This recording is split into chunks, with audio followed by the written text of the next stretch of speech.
I'm Africa Harrigan for Legit TV.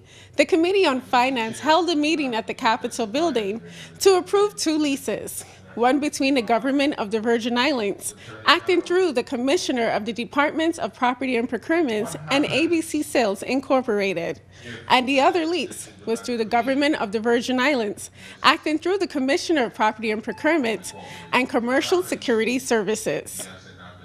Why did lawmakers vote favorably for the two leases?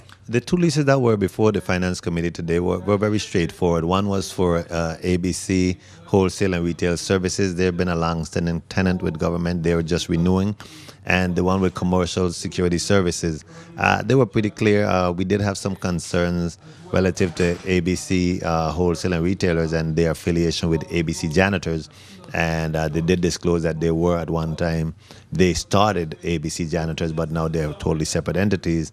And of course, the square foot, the cost per square foot is a little lower than market value, but with explanation, it was acceptable. And we're just pleased to help whatever business stay in business at this time. So I believe the thinking of everyone was that it's a clear-cut lease. Government will generate some monies, and to the extent that passing this lease will allow them to stay in business is a good thing. There was a concern that came up, which I'm quite certain is going to have future discussion, and that concern is that is it appropriate to charge a private entity property tax on government property? And there's going to be a lot more discussion about that. So far today, two lease agreements were approved, and so was Bill number 30-0316 as it relates to the captive insurance. Can you go into details about that? Oh, definitely. But first, let me just tell you about the two leases that was approved this morning. The Committee on Finance moved two leases out of committee to the full body for consideration. And the first was for Commercial Security, Inc. and the government of the Virgin Islands through the Department of Property and Procurement for property in sub-base. And the second was a lease between the government of the Virgin Islands through Property and Procurement for ABC services, again in sub-base. And those two move to the full body for consideration. The other item that we considered this morning or early afternoon is Bill number 30-0316, and that's the captive insurance bill. And it pretty much provide funding whenever it arrived from captive insurance to be split 50-50 between the two hospitals. We all know that the hospital have been suffering financially. The Governor Wang F. Louis Hospital and the Royal Leicester Snyder Hospital has been struggling for years. They have seen dwindling appropriation and subsequent allocation. They have high costs of uncompensated care.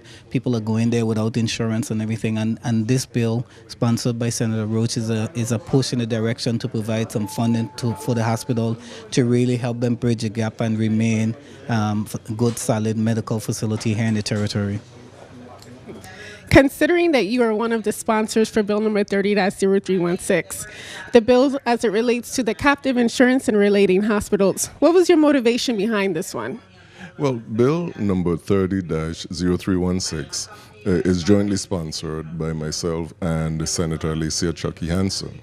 And it comes out of basically being here at the legislature and repeatedly hearing from both the hospital officials as well as members of the boards of the Wang Louis and the Schneider Hospital about their not having funding to support some of the funding, to address some of the funding issues in their particular operations.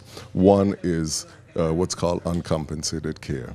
And for the community, uncompensated care is that care that the hospital provides that there is no certainty of payment or reimbursement.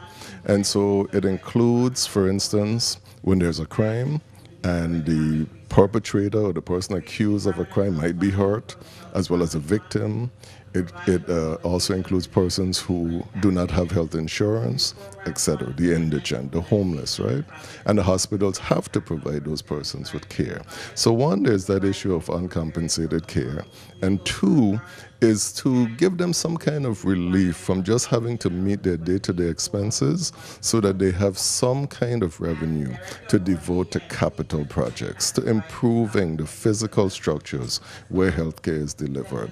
And so I wanted to respond to that need. And when we passed the captive insurance bill recently, I thought, what a great opportunity to direct a new stream of funding to a critical need. So I approached Senator Hanson and asked her support, for the measure, and she agreed to come on as a co-sponsor. And I think what people ought to consider is one of the things we're concerned about in the territory is that a lot of persons think that because they might be able to access health care someplace else, that maybe these facilities that are here are not really worthy of their attention.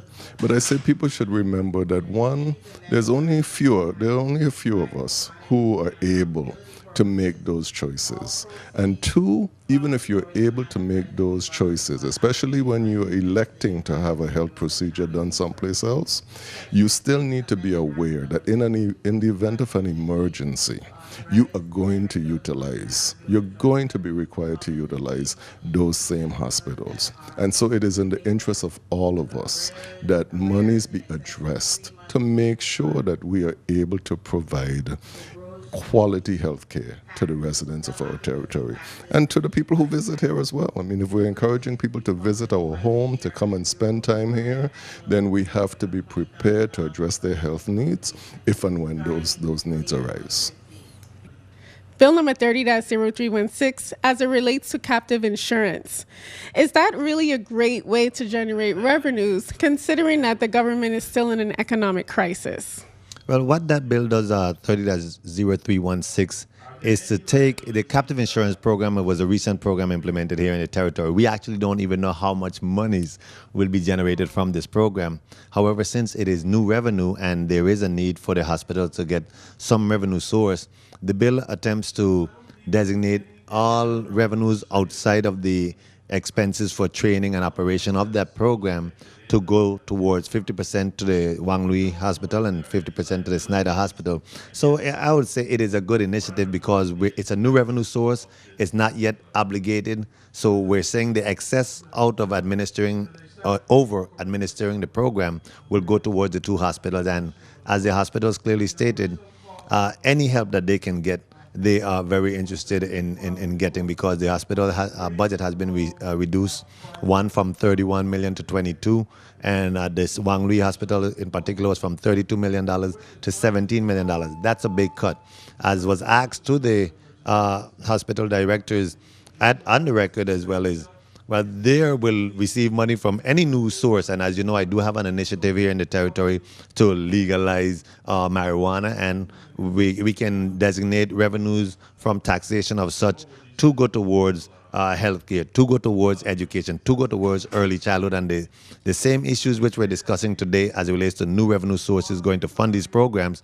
We can use these new revenue sources to fund those programs as well. We heard the Commissioner of Education talk about not enough money for books, for school books on a regular. And we know that the schools have some issues, including needing new schools. So if we can generate some over $50 million in this marijuana, annually in marijuana legalization, I definitely think it's something that we need to explore. And I'm asking my colleagues to look at this because, as you know, we are in this economic time when we're looking for new monies, and there are some sources out there.